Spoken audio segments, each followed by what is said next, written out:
स्वागत है आप सभी का। हम लोग आज एक बहुत बहुत इंपॉर्टेंट टॉपिक लेकर आए हैं बायोटेक्नोलॉजी का, और उसका नाम है पीसीआर, पॉलीमरेज चेन रिएक्शन। और ये जो पॉलीमरेज चेन रिएक्शन है, ये बायोलॉजी की एक इंपॉर्टेंट टेक्निक्स में से एक है। मुझे लगता है कि मॉलिक्यूलर बायोलॉजी के अंदर जितनी भी टेक्निक्स हैं जो अभी तक जिनका आविष्कार हुआ है, उन सब के अंदर सबसे महत्वपूर्ण यदि कोई टेक्निक है तो वो कौन सी है? That is known as the PCR technology. Okay, और इसका उपयोग जो है वो बहुत सारी जगहों पर होता है। बहुत सारे ऐसे डायग्नोस्टिक प्रोसेस वगैरह होते हैं, राइट, जहां पर ये जो पॉलीमरेज चेन रिएक्शन है वो एक माइलस्टोन साबित हुआ है, राइट।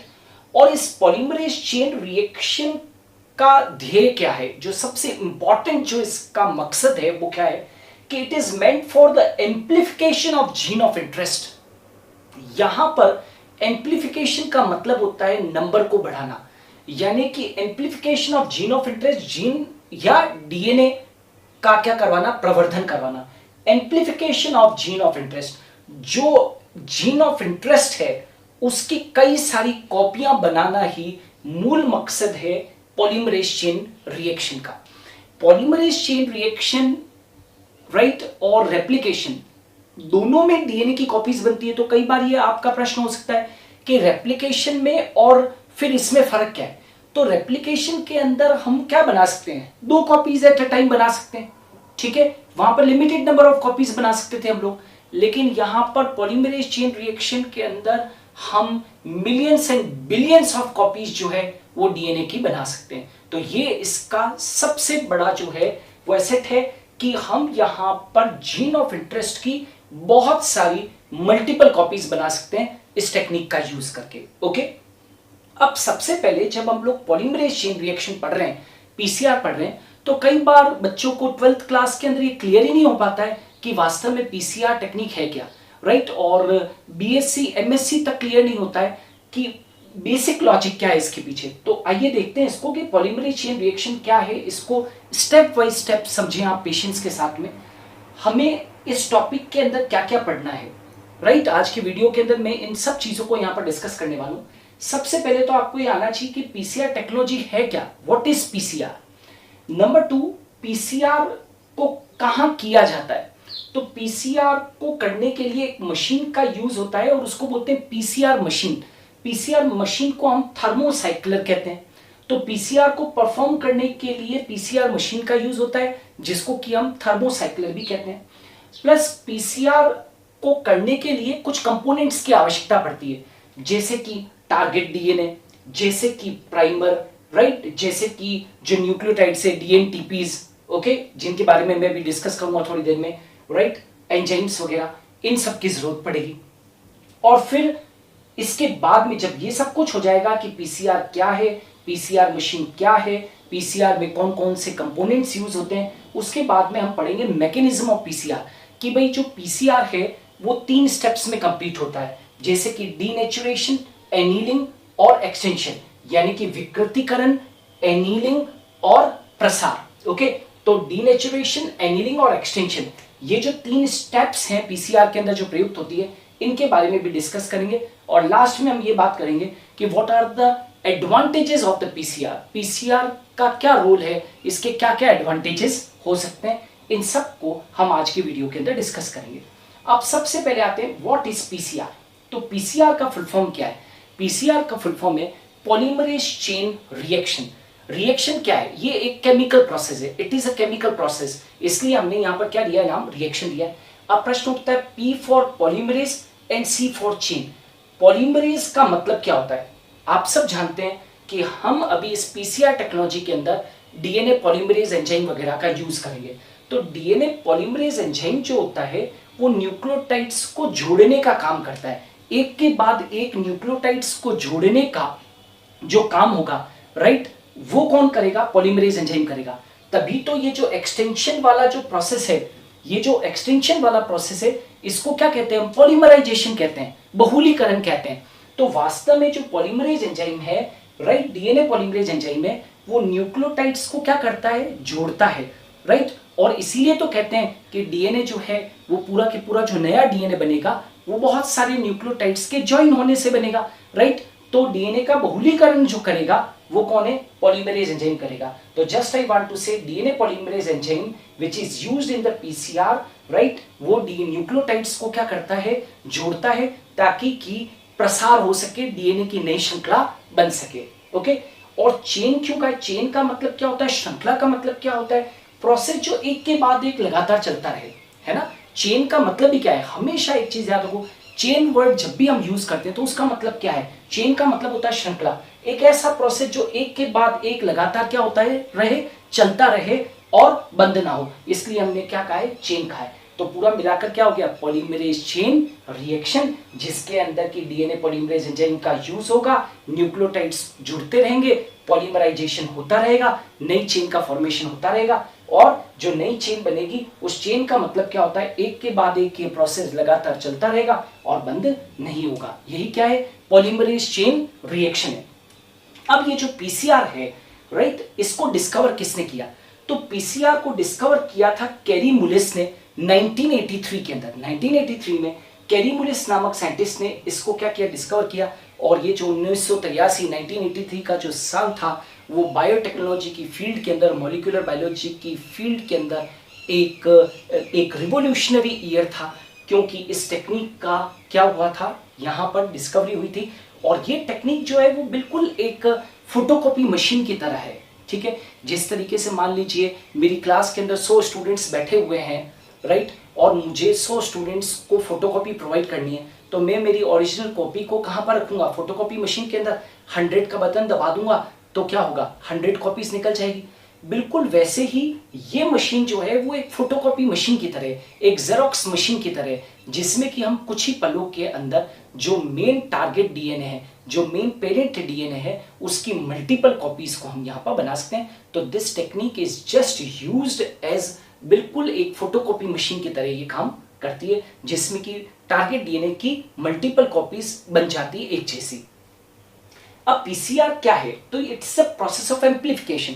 जैसा कि मैंने अभी भी आपको बताया कि पीसीआर एक एम्प्लीफिकेशन प्रोसेस है, एक प्रवर्धन की प्रक्रिया है, जिसमें जीन ऑफ इंटरेस्ट यानी कि डीएनए की मल्टीपल कॉपीज सेल के बाहर यानी कि इन विट्रो बनाई जाती है। याद रखना, ये एक केमिकल प्रोसेस हम सेल के बाहर, बॉडी के बाहर परफॉर्म कर रहे हैं लेबोरेटरीज के अंदर, ओके, पीसीआर मशीन के अंदर। तो एम्प्लीफिकेशन का ये एक प्रोसेस है जिसमें कि हम जीन ऑफ इंटरेस्ट की, डीएनए की मल्टीपल कॉपीज सेल के बाहर यानी कि इन विट्रो बनाते हैं। याद रखना, इन विट्रो बनाते हैं, इन विवो नहीं बना रहे हैं। इन विवो का मतलब क्या होता है? सेल के अंदर। इन विट्रो का मतलब होता है सेल के बाहर, किसी यूटेंसिल के अंदर, ठीक है। दूसरा, डीएनए का सैंपल। अब हम ये क्यों कर रहे हैं? हमको मल्टीपल कॉपीज बनाने की जरूरत क्या है?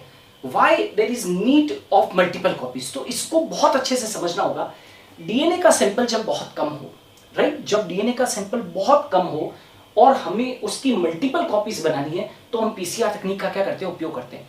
इमेजिन कीजिए कि एक क्राइम सीन से, है ना, एक स्थान जहां पर कि कोई क्राइम हुआ है, कोई अपराध हुआ, ठीक है, और एक पर्सन ने दूसरे पर्सन का क्या कर दिया? मर्डर कर दिया, ठीक है।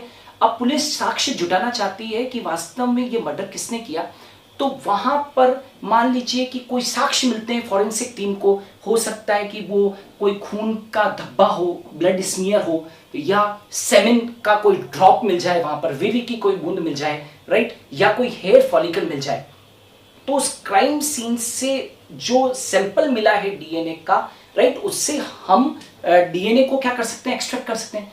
लेकिन दिक्कत ये है कि वो क्राइम सीन से जो हमें जो प्राप्त हुआ है, सैंपल प्राप्त हुआ है, राइट, प्रूफ के तौर के ऊपर, राइट, वो यदि बहुत बहुत सैंपल उसका क्या है? छोटा सा है, और यदि हम उस सैंपल को यदि हम यूज करते हैं इस बात को जानने के लिए कि जिस पर्सन ने क्राइम किया, राइट, कहीं उसी पर्सन का वो जो खून का धब्बा, राइट, या वेरे की बूंद तो वहां पर नहीं थी, तो यदि उसको हम लोग जानना चाहते हैं तो हमने उसका उपयोग किया।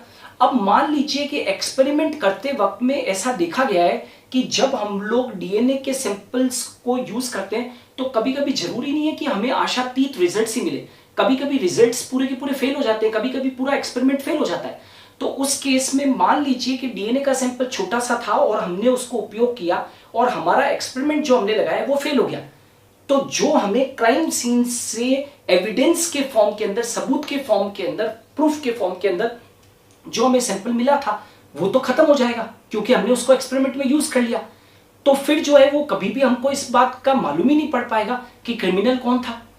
तो फिर क्या करते हैं कि इस टेक्निक जब ये डिस्कवर हो गई तो उससे ये फायदा हुआ कि जब डीएनए का सैंपल बहुत छोटा है, राइट, तो कहीं हमारा एक्सपेरिमेंट फेल हो जाए और कहीं वो डीएनए जो है जो एविडेंस के तौर पर मिला था वो डिस्ट्रॉय नहीं हो जाए, तो हम उसकी पहले से खूब सारी क्या बना लेते हैं, कॉपीज बना लेते हैं, ताकि हमारे पास में कॉपीज होगी तो मान लीजिए कि हमारा एक्सपेरिमेंट फेल भी हो गया तो हम उसी ओरिजिनल डीएनए की हमारे पास में बहुत सारी कॉपीज है, तो हम बार बार एक्सपेरिमेंट करके और क्या कर सकते हैं, पता लगा सकते हैं कि उस क्राइम साइट के ऊपर, राइट, जिसने क्राइम किया था उस पर्सन का जो डीएनए था उसको हम क्या कर सकते हैं, उस डीएनए के सैंपल से यानी कि उस सैंपल से क्या कर सकते हैं, एक्सट्रैक्ट कर सकते हैं। आर यू गेटिंग और नॉट?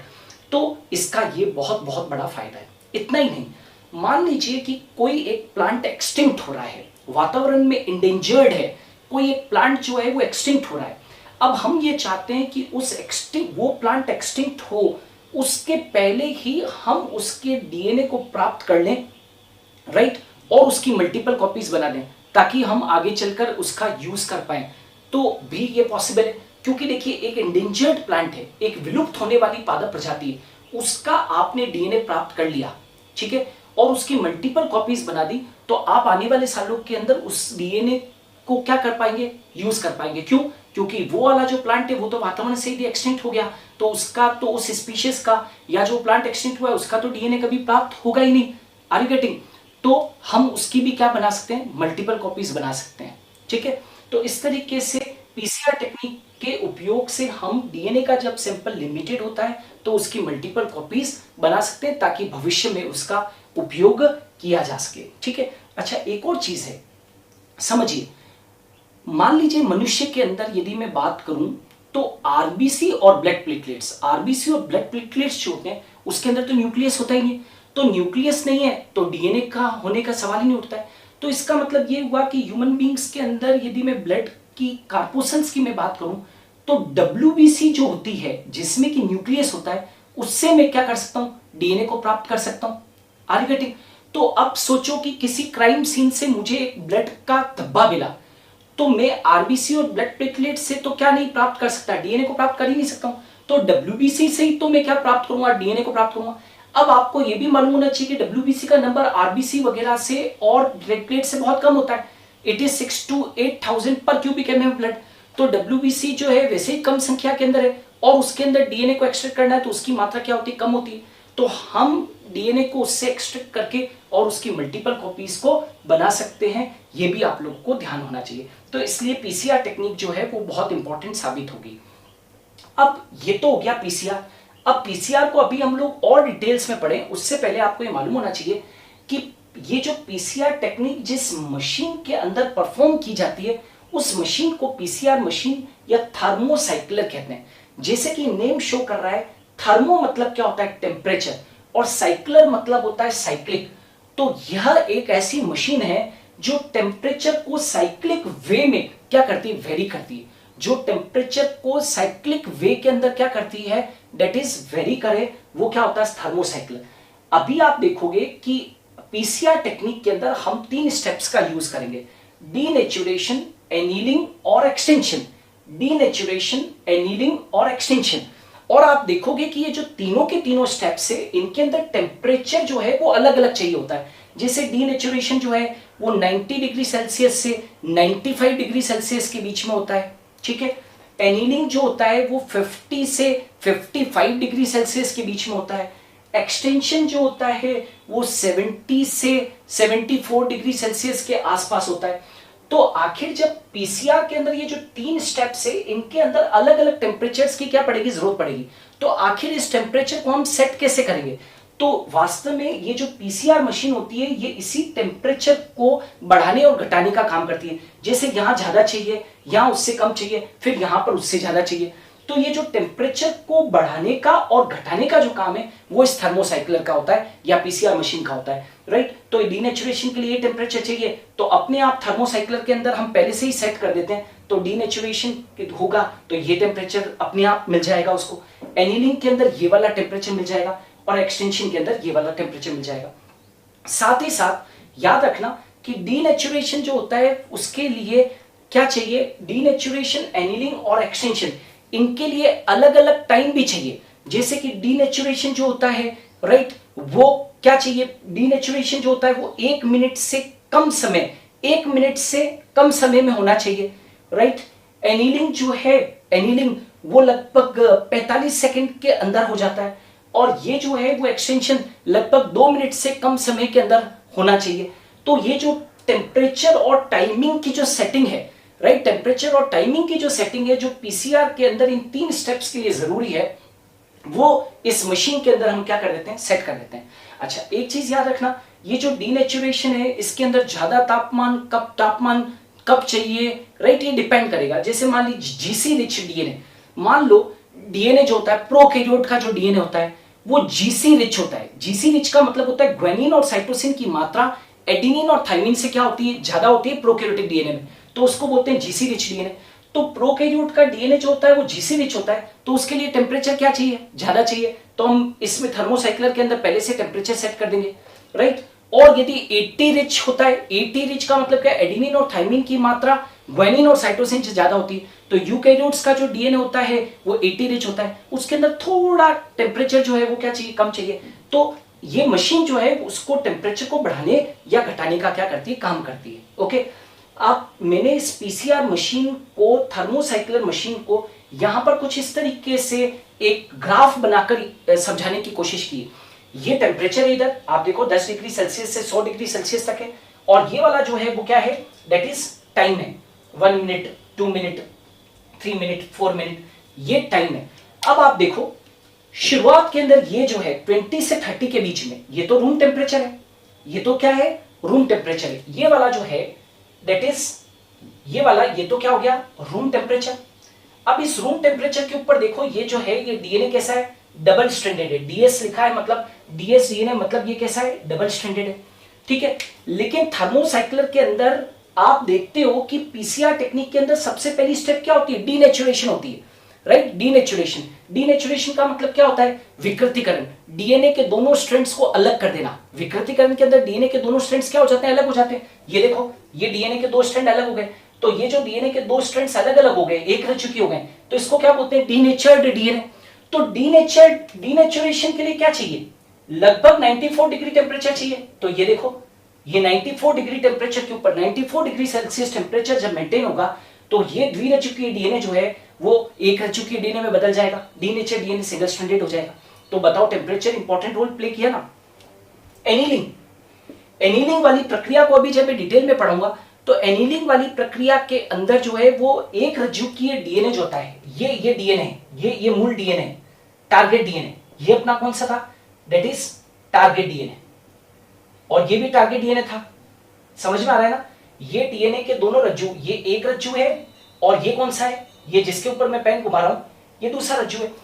तो अभी आप जब एनीलिंग वाला प्रोसेस पढ़ोगे तो उसके अंदर हाइब्रिडाइजेशन होता है, हाइब्रिडाइजेशन होता है यानी कि संकरण होता है, जिसके अंदर की इस टारगेट डीएनए के दोनों सिरों के ऊपर, टारगेट डीएनए के दोनों सिरों के ऊपर आकर कौन जुड़ जाते हैं, प्राइमर जुड़ जाते हैं, राइट। यहां पर क्या जुड़ जाते हैं, प्राइमर, ये मैंने आपको डॉटेड लाइन से शो कर रखा है, प्राइमर जुड़ जाते हैं। तो मैं केवल अभी इतना कहना चाहता हूं, ये प्राइमर कैसे जुड़ेंगे, क्या होगा, ये तो अभी मैं पूरा बताऊंगा। लेकिन यहां पर देखो इस जगह पर ये जो एनीलिंग वाला जो प्रोसेस हुआ है वो लगभग ये देखो किस टेम्परेचर के ऊपर हुआ है, 54 के करीब, ये देखो।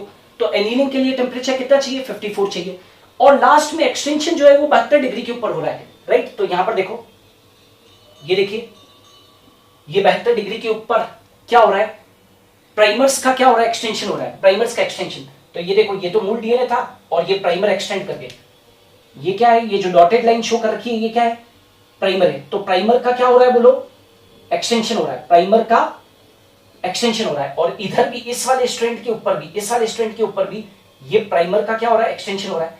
तो जो ये प्राइमर का एक्सटेंशन हो रहा है ये कितने डिग्री के ऊपर हो रहा है, 72 डिग्री के ऊपर। तो मैं ये कहना चाहता हूं कि जो डीनेचुरेशन के लिए और एनीलिंग के लिए और एक्सटेंशन के लिए जो अलग अलग टेम्परेचर है वो कहां पर सेट होते हैं, थर्मोसाइक्लर के अंदर सेट होते हैं। डीनेचुरेशन, एनीलिंग, एक्सटेंशन, ये जो प्रोसेस है वो अभी जब प्रक्रिया आएगी पूरी तब हम लोग डिटेल में पढ़ेंगे।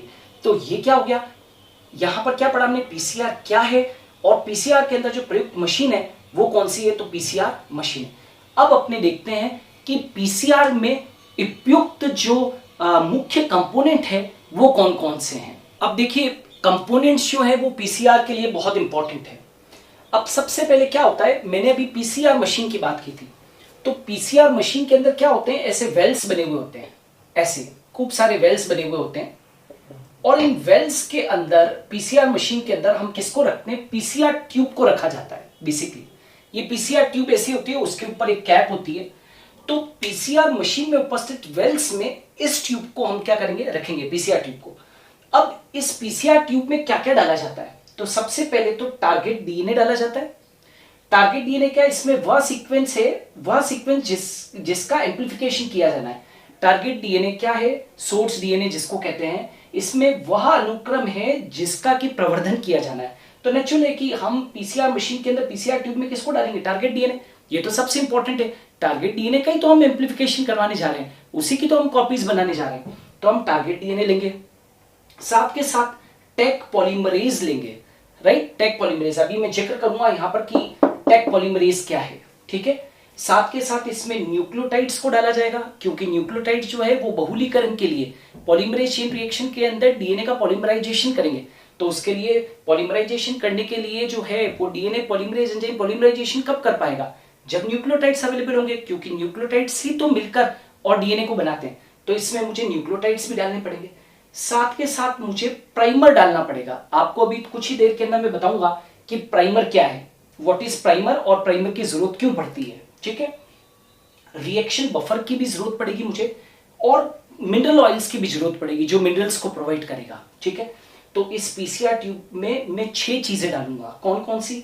Target DNA, Taq polymerase, nucleotides, primer, reaction buffer और मिनरल ऑयल। इनमें से कोई भी चीज यदि मैंने इधर नहीं डाली तो जो हम एम्प्लीफिकेशन प्रोसेस कर रहे हैं वो सफर कर सकता है, एम्प्लीफिकेशन प्रोसेस नहीं होगा। तो ये सब इंपॉर्टेंट इंग्रेडिएंट्स हैं जो इस पीसीआर ट्यूब में डाले जाते हैं। और पीसीआर ट्यूब को हम किस में रखते हैं? पीसीआर मशीन के अंदर बने हुए वेल्स जिसके अंदर की टेम्परेचर का रेगुलेशन होता है, ठीक है? नाउ सबसे पहले टारगेट डीएनए। टारगेट डीएनए आप सब जानते हैं, इसी की हमको कॉपीज बनानी है। तो टारगेट डीएनए के अंदर वह अनुक्रम है, इस टारगेट डीएनए के अंदर वह अनुक्रम है, सीक्वेंस है जिसका कि प्रवर्धन किया जाना है। दूसरा, मुझे किसकी जरूरत पड़ेगी? जो मेन कंपोनेंट है पॉलीमरेज चेन रिएक्शन के अंदर वो है प्राइमर।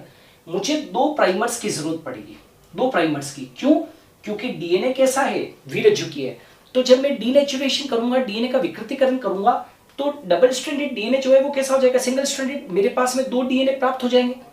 तो एक डीएनए के ऊपर एक प्राइमर आकर जुड़ेगा और दूसरे डीएनए के स्ट्रैंड पर दूसरा प्राइमर आकर जुड़ेगा। तो 2 प्राइमर्स की मुझे जरूरत है। और प्राइमर्स क्या होते हैं? तो बेसिकली प्राइमर्स जो है वो क्या है? ये प्राइमर्स मतलब इसका पूरा नाम बोलूं तो हमने रेप्लिकेशन के अंदर भी इसको यूज किया था, प्रतिकृतिन कर जब करते हैं तब भी यूज करते हैं हम लोग।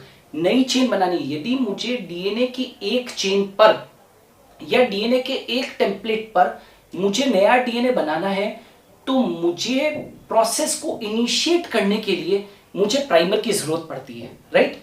आरएनए प्राइमर की मुझे क्या पड़ती है? जरूरत पड़ती है, जो आरएनए न्यूक्लियोटाइड्स का बना होता है। तो प्राइमर्स क्या है? केमिकली सिंथेसाइज्ड ओलिगोन्यूक्लियोटाइड है। ओलिगोन्यूक्लियोटाइड का मतलब होता है मेड ऑफ फ्यू न्यूक्लियोटाइड्स। 10 से 18 न्यूक्लियोटाइड के बने हुए होते हैं ये। वापस मैं बोल रहा हूं, 10 से 18 न्यूक्लियोटाइड्स के बने हुए ये होते हैं प्राइमर, इसीलिए इनको ओलिगोन्यूक्लियोटाइड कहते हैं। तो ये केमिकली सिंथेसाइज्ड है, रासायनिक रूप से संश्लेषित ये ओलिगोन्यूक्लियोटाइड है, जिनकी सीक्वेंस, जिनके ऊपर जो सीक्वेंस होती है वो डीएनए के सीक्वेंस के कॉम्प्लीमेंट्री होती है। मान लो कि ये टारगेट डीएनए है, ये वाला जो डीएनए है ये टारगेट डीएनए और ये वाला टारगेट डीएनए। तो ये वाले जो डीएनए हो गए, ये जो लगे हुए हैं ये क्या है? प्राइमर है। ये प्राइमर है और ये प्राइमर है, ठीक है? तो प्राइमर क्या होते हैं? छोटे छोटे ओलिगोन्यूक्लियोटाइड के टुकड़े हैं, और इसकी जो सीक्वेंस होती है ना, इसके ऊपर जो सीक्वेंस है वो डीएनए के सीक्वेंस के क्या होते हैं? कॉम्प्लीमेंट्री होते हैं। और याद रखना, यदि हमें नई चेन बनानी है तो हमें डीएनए के दोनों स्ट्रैंड्स के ऊपर 3 प्राइम एंड के ऊपर 3 प्राइम, याद रहे 3 प्राइम एंड के ऊपर आरएनए प्राइमर को जोड़ना आवश्यक है। आरएनए प्राइमर के बिना आगे चलकर पॉलीमराइजेशन नहीं हो सकता है। यदि हमें नई चेन बनानी है, राइट, इसके ऊपर तो प्राइमर जोड़ना ही होगा, ठीक है? तो प्राइमर्स के एक बार फिर से बता दूं, ये रासायनिक रूप से संश्लेषित ओलिगोन्यूक्लियोटाइड है जो 10 से 18 न्यूक्लियोटाइड के बने हुए हैं, और इनके ऊपर जो सीक्वेंस होती है वो टारगेट डीएनए की सीक्वेंस के क्या होती है, कॉम्प्लीमेंट्री होती है, ठीक है। और एक प्राइमर फॉरवर्ड, एक प्राइमर जो है वो कैसा होगा, फॉरवर्ड डायरेक्शन में वर्क करेगा और एक रिवर्स डायरेक्शन के अंदर। तो ये क्या, एक प्राइमर फॉरवर्ड वो एक प्राइमर रिवर्स डायरेक्शन में वर्क करेगा, कि फॉरवर्ड और रिवर्स से कंफ्यूज नहीं होना है। यानी कि एक जो है, देखिए हमेशा नई चेन जो बनेगी 5 प्राइम टू 3 प्राइम में बनेगी, तो ये कैसे 5 प्राइम टू 3 प्राइम, राइट। और ये वाला भी 5 प्राइम टू 3 प्राइम, क्यों, क्योंकि हमेशा जो अपना डीएनए पॉलीमरेज एंजाइम है वो एक्सटेंशन जो है वो इसका ही एक्सटेंशन करेगा। प्राइमर का जो 3' एंड होगा, प्राइमर का जो 3' हाइड्रोक्सिल ग्रुप होगा उधर ही एक्सटेंशन होगा, राइट। तो इसका एक्सटेंशन किधर की तरफ होगा, इधर की तरफ, और इसका एक्सटेंशन किधर की तरफ होगा, ये 3 प्राइम एंड रहा इसका, तो इसका एक्सटेंशन किधर होगा, इधर। तो ये तो हो गया फॉरवर्ड और ये हो गया बैकवर्ड। तो इसीलिए तो हम कह रहे हैं एक प्राइमर फॉरवर्ड डायरेक्शन में वर्क करेगा, राइट, और एक जो है एक फॉरवर्ड और एक बैकवर्ड डायरेक्शन के अंदर वर्क करेगा, ठीक है। Primer attach to 3' end of both the strands. याद रखना प्राइमर के लिए शर्त है कि वो हमेशा टारगेट डीएनए के 3' एंड के ऊपर ही आकर जुड़ेगा। ये जैसे टारगेट डीएनए, इसका ये 3' एंड है तो यहां पर ही आकर जुड़ा है, 5' एंड के ऊपर कभी नहीं जुड़ेगा। और इसका यदि 3' एंड है, ये टारगेट डीएनए जो लाइन खींच के टारगेट डीएनए, तो ये इसका 3' एंड है, तो ये देखो 3' एंड के ऊपर ही प्राइमर आकर जुड़ा है। और डीएनए पॉलीमरेज एंजाइम, याद रखना डीएनए पॉलीमरेज एंजाइम इस प्राइमर का जो एक्सटेंशन करेगा वो इस एंड के ऊपर ही करेगा। जो प्राइमर का 3' फ्री एंड जो है 3' OH ग्रुप, उसे ही ये क्या करता है, प्रसार करता है। तो यहां से ये एक्सटेंड करके यहां ले जाएगा और इसको एक्सटेंड करके कहां पर लाएगा, यहां पर लाएगा। Are you getting? तो मैं समझता हूं प्राइमर के बारे में क्लियर हो चुका होगा। फिर इसके अलावा मुझे और क्या चाहिए, मुझे डीएनटीपीज चाहिए। क्यों? क्योंकि मुझे न्यूक्लियोटाइड्स तो चाहिए, बिना न्यूक्लियोटाइड्स के तो पॉलीमराइजेशन हो ही नहीं सकता है। तो डीएनटीपी का फुल फॉर्म क्या होता है, deoxy nucleotide triphosphate, deoxy nucleotide triphosphate. ये बहुत जरूरी है क्योंकि इसके बिना एक्सटेंशन हो ही नहीं सकता है, पॉलीमराइजेशन नहीं हो सकता है। तो ये क्या डीएनए की बिल्डिंग यूनिट्स है, these are the building blocks of DNA, या डीएनए की ये बिल्डिंग यूनिट्स है, डीऑक्सी न्यूक्लियोटाइड ट्राइफॉस्फेट। क्लियर है? और इसके अलावा मुझे क्या चाहिएगा, तो मुझे यहां पर एक डीएनए पॉलीमरेज, एक स्पेशल डीएनए पॉलीमरेज एंजाइम की जरूरत पड़ेगी। Try to understand it. अभी मैं कुछ ही देर के अंदर आपको पीसीआर टेक्निक की स्टेप्स पढ़ाने वाला हूं, जिसमें मैं डीनेचुरेशन पढ़ाऊंगा, एनीलिंग पढ़ाऊंगा और एक्सटेंशन पढ़ाऊंगा। जो लास्ट स्टेप है, एक्सटेंशन वाली जो स्टेप है, वो आप पाओगे। एक्सटेंशन वाली स्टेप 72 डिग्री सेल्सियस के ऊपर एक्सटेंशन होता है, यानी कि डीएनए का प्रसार होता है। अब 72 डिग्री सेल्सियस टेम्परेचर कोई छोटा मोटा टेम्परेचर तो है नहीं, बहुत हाई टेम्परेचर है। उस हाई टेम्परेचर के ऊपर जो सिंपल डीएनए पॉलीमरेज एंजाइम जो हम लोग रेप्लिकेशन के अंदर यूज करते थे वो काम नहीं कर पाएगा, राइट। क्योंकि उस हाई टेम्परेचर के ऊपर मुझे एक ऐसे एंजाइम की जरूरत है जो कि क्या हो, थर्मोस्टेबल हो, जिसके ऊपर की हाई टेम्परेचर का कोई फर्क ना पड़े। तो मुझे थर्मोस्टेबल एंजाइम की जरूरत पड़ेगी। तो एक हीट स्टेबल या थर्मोस्टेबल डीएनए पॉलीमरेज एंजाइम का यूज जो है वो कैरी मुलिस ने अपनी पीसीआर टेक्निक में किया था, जो हाई टेम्परेचर के ऊपर भी उसके ऊपर किसी का कोई असर नहीं पड़ता है, और वो है टेक पॉलीमरेज। अब क्वेश्चन राइज होता है टेक पॉलीमरेज नाम क्यों दिया? तो this Taq polymerase enzyme is isolated from Thermus aquaticus bacteria, right. Thermus aquaticus bacteria होता है वो हॉट स्प्रिंग्स में मिलता है, जो जमीन के नीचे गर्म जल के जो खोलते हुए झरने होते हैं उसके अंदर क्या मिलता है, थर्मस एक्वेटिकस नाम का क्या मिलता है, एक बैक्टीरिया मिलता है जो हाई टेम्परेचर के ऊपर पाया जाता है। उस थर्मस एक्वेटिकस नामक बैक्टीरिया से एक थर्मोस्टेबल एंजाइम्स को खोजा गया जिसका कि नाम है टेक पॉलीमरेज, और इसका इस्तेमाल जो है हम किस में करते हैं, पीसीआर टेक्निक के अंदर करते हैं। अच्छा याद रखना टेक पॉलीमरेज एंजाइम का उपयोग जो है शॉर्ट टारगेट डीएनए, यदि टारगेट डीएनए छोटा है और उसका एक्सटेंशन हम करना चाहते हैं पीसीआर के द्वारा, एम्प्लीफिकेशन करना चाहते हैं, तो हम टेक पॉलीमरेज एंजाइम का यूज करेंगे। लेकिन हायर लेवल के ऊपर बीएससी और एमएससी, और आप यदि यूजीसी का नेट वगैरह एग्जाम दे रहे हैं तो उसके अंदर ये पीएफयू पॉलीमरेज एंजाइम का भी यूज करते हैं। पीएफयू पॉलीमरेज एंजाइम तब यूज करते हैं हम पीसीआर टेक्निक के अंदर जब long DNA, long target DNA जो होता है, यदि टारगेट डीएनए बहुत लंबा है और उसका प्रसार या एक्सटेंशन करना चाहते हो तो पीएफयू पॉलीमरेज का यूज कर सकते हो, जिसको कि हम पायरोकोकस फिरियोसिस नाम के बैक्टीरिया से प्राप्त करते हैं। वरना आप जो सबसे ज्यादा यूज में होने वाला heat stable DNA polymerase enzyme है वो कौन सा है, टैग पॉलीमरेज एंजाइम है, या जिसको कि हम क्या कहते हैं शॉर्ट टारगेट डीएनए के सीक्वेंसिंग के लिए इसका क्या होता है उपयोग होता है। Are you getting? तो ये तो हुए तीसरा स्टेप कंपोनेंट्स। अब आ जाते हैं कि what is the mechanism of the PCR. PCR का क्या मैकेनिज्म है, पीसीआर की क्या क्रियाविधि है और उसके अंदर कौन कौन से स्टेप्स यूज होते हैं वो अभी हम लोग पढ़ने वाले हैं। और अभी तक जो हम लोगों ने ये जो 3 स्टेप्स पढ़ी है, राइट, इन सब का कि पीसीआर क्या थी, पीसीआर मशीन क्या थी और पीसीआर कंपोनेंट्स क्या थे, उन सब का उपयोग हम मैकेनिज्म ऑफ पीसीआर को पढ़ने के लिए करेंगे। तो आइए जानते हैं कि पीसीआर जो है उसका मैकेनिज्म क्या है। अब देखिए यहां पर 3 स्टेप्स आपके सामने मेंशन्ड है, denaturation, primer annealing and extension.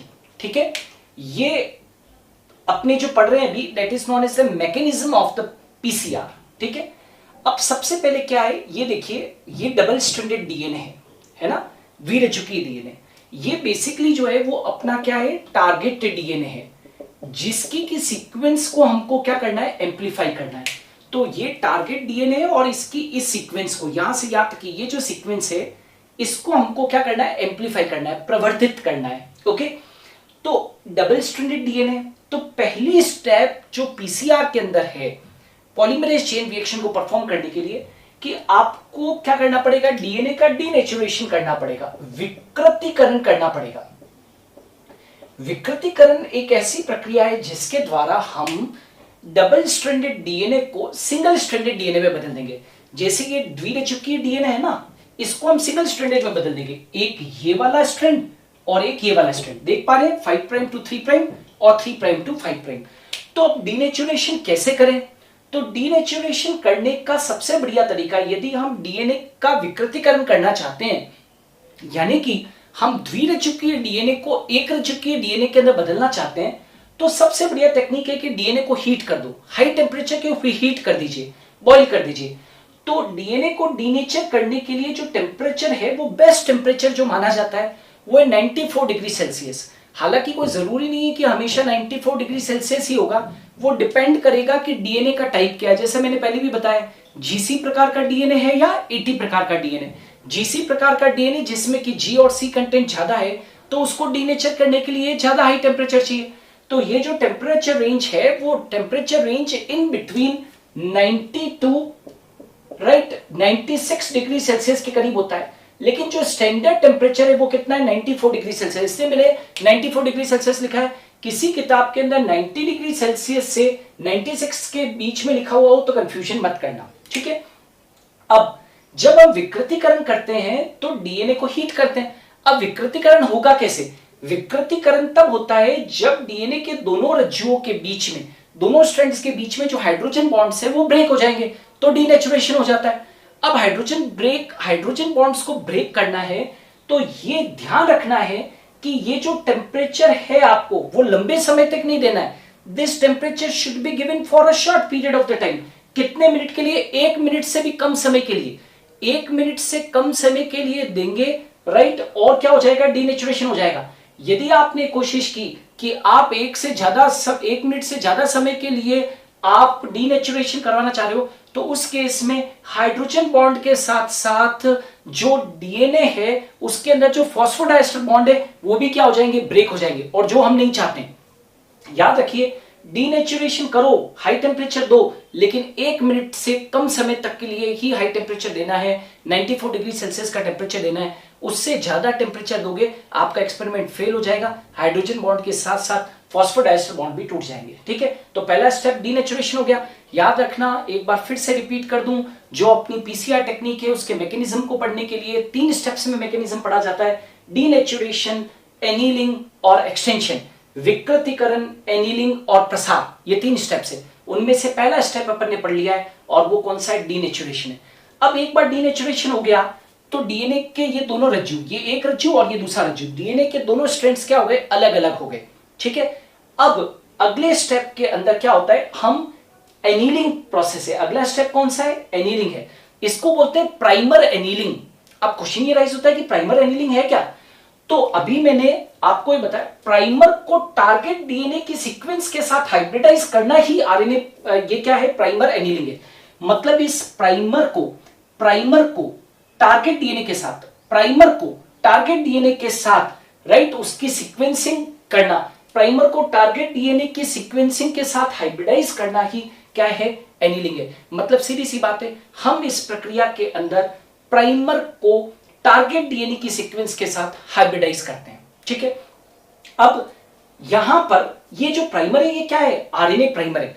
और आरएनए प्राइमर के लिए क्या चाहिए होता है, आरएनए न्यूक्लियोटाइड्स। तो इस स्टेप के अंदर आरएनए न्यूक्लियोटाइड्स की क्या पड़ती है, आवश्यकता पड़ती है। याद रखना, जब हम रेप्लिकेशन पढ़ाते हैं तब भी ये कहते हैं कि रेप्लिकेशन, जिस तरीके से रेप्लिकेशन के अंदर हम डीएनए से डीएनए बना रहे थे तो भी तो हमको प्राइमर चाहिए था, वैसे ही यहां पर भी हमें क्या चाहिए, प्राइमर चाहिए। बस फर्क इतना सा है, रेप्लिकेशन के अंदर केवल 2 कॉपीज बनती थी, यहां पर हम हजारों लाखों करोड़ों अरबों कॉपीज बना सकते हैं। तो यहां पर ये जो प्राइमर है राइट, ये जो प्राइमर है इसको हम हाइब्रिडाइज करने किसके साथ में, टारगेट डीएनए की सीक्वेंस के साथ में। अच्छा याद रखना, 2 तरीके के प्राइमर यूज होंगे। एक प्राइमर जो है वो रिवर्स प्राइमर होगा, जैसे ये प्राइमर है वो रिवर्स प्राइमर है, और ये वाला जो प्राइमर है फॉरवर्ड प्राइमर है। तो याद रखना कितने तरीके के प्राइमर यूज करूंगा मैं, एक रिवर्स प्राइमर और एक फॉरवर्ड प्राइमर। ठीक है, लेकिन एक बात याद रखना कि डीएनए पॉलीमरेज एंजाइम 3' एंड जो होगा प्राइमर का उसी को एक्सटेंड कर सकता है। क्या कहा मैंने, डीएनए पॉलीमरेज एंजाइम 3' एंड को ही एक्सटेंड कर सकता है। मतलब ये बात तय है कि जब इस प्राइमर का एक्सटेंशन होगा तो ये एक्सटेंशन इस डायरेक्शन में होगा, 3' टू ये इस डायरेक्शन में ही होगा, और इसका वापस एक्सटेंशन ये वाला जो, ये जो 3' है इसी का क्या होगा, यहां तक एक्सटेंशन होगा। ये बात आप लोगों को ध्यान रखनी कि डीएनए पॉलीमरेज एंजाइम 3' एंड को ही एक्सटेंड कर सकता है, 5' एंड को एक्सटेंड नहीं कर सकता। मतलब प्राइमर का एक्सटेंशन इधर नहीं हो सकता है या प्राइमर का एक्सटेंशन इधर नहीं हो सकता है, ये जहां प्राइमर का 3' एंड है उधर ही एक्सटेंशन होगा। और एक और शर्त है कि एक्सटेंशन तो 3', प्राइमर का 3' एंड का एक्सटेंशन राइट ये इधर होगा और इसका इधर होगा, और प्राइमर हमेशा टारगेट डीएनए के 3' एंड के ऊपर ही आकर जुड़ेगा। ये टारगेट डीएनए है तो टारगेट डीएनए के 3' एंड के ऊपर ही जुड़ेगा। ये देखो, ये प्राइमर है 3' एंड के ऊपर जुड़ा, ये प्राइमर है ये इसके 3' एंड के ऊपर जुड़ा, ये भी ध्यान रखना। अच्छा, 2 प्राइमर है, ये रिवर्स प्राइमर है और ये फॉरवर्ड प्राइमर है। और प्राइमर क्या होते हैं, ये केमिकली सिंथेसाइज्ड ओलिगोन्यूक्लियोटाइड्स हैं, ये रासायनिक रूप से संश्लेषित ओलिगोन्यूक्लियोटाइड्स हैं राइट, जिन्हें की तैयार किया गया है राइट। और ये जो प्राइमर्स हैं, ये प्राइमर्स की जो सीक्वेंस होगी वो टारगेट डीएनए की सीक्वेंस के क्या होगी, कॉम्प्लीमेंट्री होगी। अच्छा ध्यान रहे, डीनेचुरेशन के अंदर जो टेम्परेचर यूज हो रहा है वो टेम्परेचर एनीलिंग में काम नहीं आएगा। एनीलिंग के अंदर जो टेम्परेचर होता है वो कम टेम्परेचर की आवश्यकता पड़ती है, लगभग 54 डिग्रीज के करीब। ये ऐसा मानते हैं कि 50 डिग्री सेल्सियस से 56 डिग्री सेल्सियस के बीच में टेम्परेचर रेंज चाहिए होता है। जो स्टैंडर्ड टेम्परेचर रेंज जो है, जो आमतौर पर यूज करते हैं, वो 54 डिग्री सेल्सियस टेम्परेचर है एनीलिंग के लिए। और इस प्रोसेस के अंदर याद रखना, ये जो एनीलिंग का प्रोसेस है वो केवल कितना, 54 डिग्री सेल्सियस टेम्परेचर कितने सेकंड्स के लिए, 45 सेकंड्स के लिए चाहिए। और आपको मालूम है कि जो थर्मोसाइक्लर है, पीसीआर मशीन है, उसके अंदर हमने इन तीनों सीक्वेंसिंग के लिए पहले से टेम्परेचर और टाइम जो है वो क्या कर रखा है, सेट कर रखा है। ये 1 मिनट से कम समय के लिए चल रही है, ये 45 सेकंड के लिए चल रही है। Are you getting? और ये जो प्राइमर है इट्स अ शॉर्ट स्ट्रेच, ये क्या है, शॉर्ट स्ट्रेच है ना, it is the short stretch of nucleotides. ठीक है। अच्छा, एक बार प्राइमर जुड़ गया तो फिर जो प्राइमर है, प्राइमर के जुड़ जाने के बाद में अब जो डीएनए का पॉलीमराइजेशन है राइट, इस टारगेट डीएनए की सीक्वेंस, जो टारगेट डीएनए जो होता है उसकी सीक्वेंस का कॉम्प्लीमेंट्री सीक्वेंस किसके ऊपर होती है, प्राइमर के ऊपर होती है। तो एक बार प्राइमर जुड़ जाएगा तो फिर अब एक्सटेंशन क्या होगा, आसान होगा। तो अब तीसरा स्टेप आते हैं। ठीक है, ये तीसरा स्टेप है, that is known as what, extension. इसीलिए तो कहते हैं कि एक बहुत सिंपल सी प्रक्रिया है, पहले डीनेचुरेशन कर दो, फिर क्या कर दो, एनीलिंग कर दो, यानी कि प्राइमर के साथ में हाइब्रिडाइजेशन कर दो। अब आ जाओ एक्सटेंशन। एक्सटेंशन किसका, प्रसार किसका, तो हम प्राइमर का प्रसार कर रहे हैं, एक्सटेंशन ऑफ प्राइमर्स। ये प्राइमर एक्सटेंड होके इधर तक आ गया, ये प्राइमर एक्सटेंड होके और यहां तक आ गया, तो एक्सटेंशन ऑफ प्राइमर्स। ये जो प्राइमर का एक्सटेंशन है वो लगभग 2 मिनट लगते हैं। इसको करने में कितना मिनट लगते हैं, 2 मिनट लगते हैं। और जो टेम्परेचर मेंटेन होता है वो कितना है, 72 डिग्री सेल्सियस टेम्परेचर। लेकिन ये 72 डिग्री सेल्सियस टेम्परेचर पर सामान्य डीएनए पॉलीमरेज एंजाइम काम नहीं कर सकता है। इसलिए हमने क्या कहा था, एक टैग पॉलीमरेज एंजाइम का यूज किया है जो थर्मोस्टेबल है, जिसे हमने थर्मस एक्वेटिकस नाम के बैक्टीरिया से प्राप्त किया था, जो कि हॉट सल्फर स्प्रिंग्स में मिलता है। तो यहाँ पर दो चीज़ों की मुझे जरूरत है, एक तो मुझे डीएनए पॉलीमरेज यानी कि टेक पॉलीमरेज एंजाइम की जरूरत है, और दूसरा डीऑक्सी न्यूक्लियोटाइड्स की डीएनटीपीज वगैरह जो होते हैं उसकी जरूरत है। क्यों? क्योंकि देखिए पॉलीमरेज एंजाइम जो है वो क्या करेगा, ये जो प्राइमर है इसका एक्सटेंशन करेगा, यानी कि डीएनए का पॉलीमराइजेशन होगा, राइट। ये चीज एक्सटेंड होकर यहां से कहां जाएगी, यहां पर आ जाएगी। तो पॉलीमरेज का मतलब भी क्या होता है कि जो डीएनए का पॉलीमराइजेशन करे तो ये पॉलीमराइजेशन कर देगा। और डीऑक्सी न्यूक्लियोटाइड्स जो हैं वो बहुत जरूरी है। क्यों? क्योंकि डीऑक्सी न्यूक्लियोटाइड्स जो हैं वो क्या है, डीएनटीपीज क्या है, वो डीएनए के बिल्डिंग ब्लॉक से, बिना न्यूक्लियोटाइड के तो डीएनए का पॉलीमराइजेशन हो ही नहीं सकता है। तो यहां पर क्या हो जाएगा, एक्सटेंशन। तो ये वाला जो रिवर्स प्राइमर था वो तो एक्सटेंड होकर यूं चले जाएगा, और ये जो फॉरवर्ड प्राइमर था ये एक्सटेंड होकर यहां पर चले जाएगा।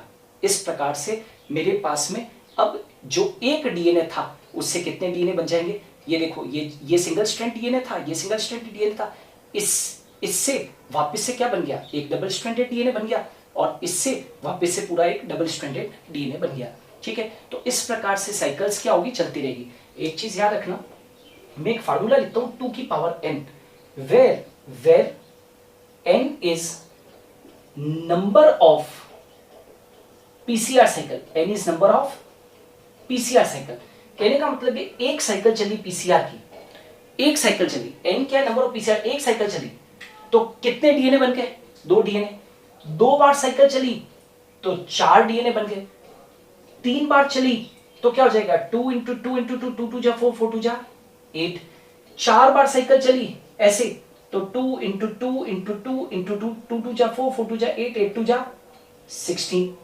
5 बार साइकिल चली ऐसे तो 2 इंटू 2 इंटू 2 इंटू 2 इंटू 2, 2 2 जा 4, 4 2 जा 8, 8 2 जा 16, 16 2 जा 32। ऐसे डीएनए की क्या बनती जाएगी, मल्टीपल कॉपीज बनती जाएगी।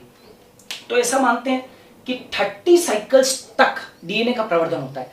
याद रखना, अब आप मन में प्रश्न उठ रहा होगा ये एम्प्लीफिकेशन का हमेशा ही चलता रहेगा क्या? नहीं, एक वक्त ऐसा आएगा कि जो एम्प्लीफिकेशन है वो स्वतः ही रुक जाएगा, उसके बाद आप टाइम पीरियड बढ़ा भी दोगे तो भी पीसीआर साइकिल परफॉर्म नहीं होगी। ऐसा माना जाता है 30 साइकिल्स तक डीएनए का एम्प्लीफिकेशन होता है, और हम इस पीरियड के अंदर डीएनए की 1 बिलियन तक कॉपीज, 1 अरब कॉपीज तक भी बना सकते हैं। तो आमतौर पर ये देखा गया कि 30 साइकिल्स तक ही डीएनए का प्रवर्धन होता है, एम्प्लीफिकेशन होता है, उसके बाद में नहीं होता है। Are you getting? तो ये 3 स्टेप्स थी डीएनए पॉलीमरेज रिएक्शन की, that is known as denaturation, primer annealing और एक्सटेंशन। और लास्ट में हम आ जाते हैं कि इस टेक्निक के एडवांटेजेस क्या हैं, व्हाट आर द एडवांटेजेस। तो ये बहुत इजी और एक रैपिड प्रोसेस है। आपने देखा है एक सिंपल सामान्य सी प्रक्रिया है, कोई बहुत ज्यादा कोई प्रोसेस या कोई हार्ड प्रक्रिया नहीं है। It's a easy and rapid process, बहुत फास्ट होने वाली प्रक्रिया है, जिसके द्वारा हम कुछ ही पलों के अंदर, कुछ ही घंटों के अंदर, राइट, हम डीएनए की मल्टीपल कॉपीज बना सकते हैं, जीन ऑफ इंटरेस्ट की मल्टीपल कॉपीज बना सकते हैं, राइट। और डीएनए के छोटे से सैंपल से करोड़ों कॉपीज बनाई जा सकती है। मतलब सैंपल बहुत कम हो, जब इस बात की संभावना हो कि डीएनए का सैंपल बहुत छोटा है और हमें एक्सपेरिमेंट बहुत सारे लगाने हैं, राइट, उस केस के अंदर भी हम इसका यूज कर सकते हैं और डीएनए की करोड़ों कॉपीज बना सकते हैं। आजकल इसका उपयोग जो है वो फॉरेंसिक साइंस के अंदर क्रिमिनल्स को पकड़ने वगैरह के लिए भी उपयोग होता है।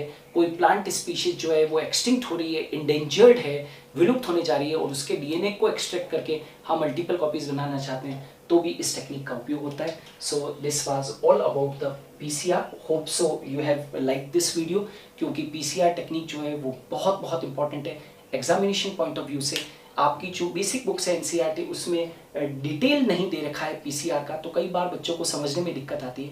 इसलिए मैंने कोशिश की है इस वीडियो के माध्यम से उसको पूरा डिटेल में एक्सप्लेन करने की। So thanks a lot. और आप जो स्क्रीनशॉट्स हैं इनके वो लास्ट में दिए गए हैं, उनको आप देख सकते हैं। So keep watching my videos. Thank you.